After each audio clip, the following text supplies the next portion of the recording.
میں مختصر ترین الفاظ میں آپ سے یہ عرض کروں گا کہ اس وقت ہم اللہ کے عذاب کے شکنجے میں ہیں۔ کیوں؟ جس قوم کے پاس اللہ کی کتاب ہو اور اللہ کی شریعت ہو اور وہ اللہ کے رسول کے امتی ہونے کے مدعی ہوں، وہ قوم زمین پر اللہ کی ریپرزنٹیٹو ہو جاتی ہے۔ اب اگر وہ قوم اپنے عمل سے مس ریپرزینٹ کرے تو وہ کافروں سے بدتر ہے، غیر مسلموں سے بدتر ہے، پھر ان کو عذاب ملتا ہے۔ آج ہماری ذلت اور رسوائی، ہم سے پہلے بھی ایک امت تھی اور بڑی چہیتی اور لاڈلی امت تھی، ذرا اندازہ تو کیجئے، بنی اسرائیل صحرا میں سفر کر رہے ہیں تو ابر کا سائبان ساتھ ساتھ چل رہا ہے، دھوپ نہ ستائے، کھانے پینے کی ضرورت پیش آئی ہے تو من و سلوہ نازل کر دیا ہے، پانی کے لیے ایک ضرب لگی ہے عصا کی اور 12 چشمے، تاکہ 12 کے 12 قبیلے اپنا اپنا چشمہ معین کر لیں۔ تو یہ ساری جو جن کے اوپر نعمتیں ہوئی ہیں انہی کے بارے میں فرمایا گیا جب انہوں نے بے عملی اختیار کی، بد عملی اختیار کی، شریعت کو پس پش ڈال دیا، اللہ کی کتاب کو پس پش ڈال دیا۔ نبذ فریق من الذین اوتوا الکتاب کتاب اللہ وراء ظہورہم، تو پھر اللہ نے فرمایا ضربت علیہم الذلۃ والمسکنۃ وباؤوا بغضب من اللہ، ان پر ذلت، کمزوری اور مسکنت، کم ہمتی مسلط کر دی گئی، اللہ کے عذاب کے اندر گر گئے۔ اسیرینز آئے، ان کا مقابلہ نہیں کر سکے، انہوں نے سلطنت اسرائیل کو تہو بالا کر کے ختم کر دیا۔ نبوکدنضر آئے، اس کا مقابلہ نہیں کر سکے، اس نے لاکھوں کو قتل کیا، لاکھوں کو وہ کیپٹیو بنا کر بیبیلونیا لے گیا، اور حضرت سلیمان کے بنائے ہوئی مسجد کو، جسے وہ ٹیمپل کہتے ہیں، ٹیمپل آف سولومن، اسے گرا کر زمین کے برابر کر دیا، 2 اینٹیں سلامت نہ رہی، یروشلم میں ایک انسان نہ رہا، کوئی متنفس نہ رہا۔ یہ عذاب کیوں آئے تھے؟ پھر ایک وقفہ آیا، اس لیے کہ پھر حضرت عزیر علیہ السلام کی دعوت سے لوگوں میں عمومی ایک توبہ کی تحریک برپا ہو گئی، لوٹو اللہ کے دین کی طرف، لوٹو شریعت کی طرف، تو اللہ کی رحمت بھی پھر متوجہ ہو گئی، مکابی سلطنت قائم ہوئی، جو اپنے رقبے کے اعتبار سے حضرت سلیمان کی سلطنت سے بھی بڑھ کر تھی،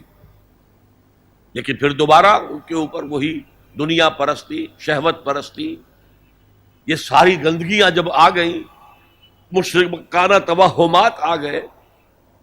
غیر مسلموں سے خلا بلا، اس کی وجہ سے ان کے اندر وہ ساری رسمیں ریتیں شروع ہو گئیں، پھر عذاب آیا۔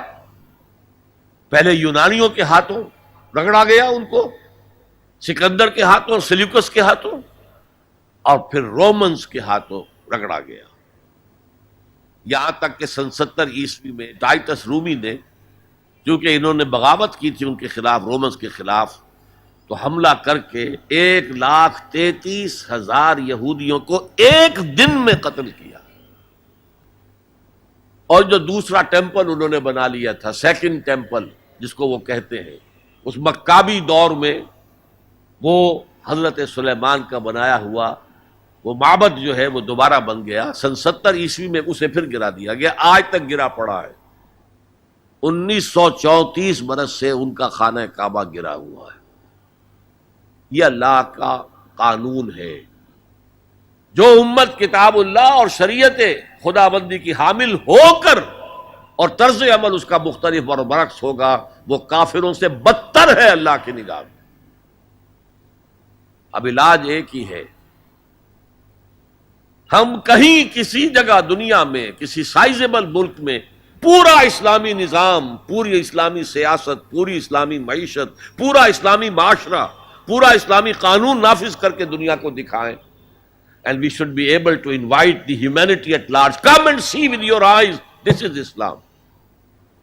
یہاں کی برکتیں دیکھو، یہاں ہر شخص کی بنیادی ضروریات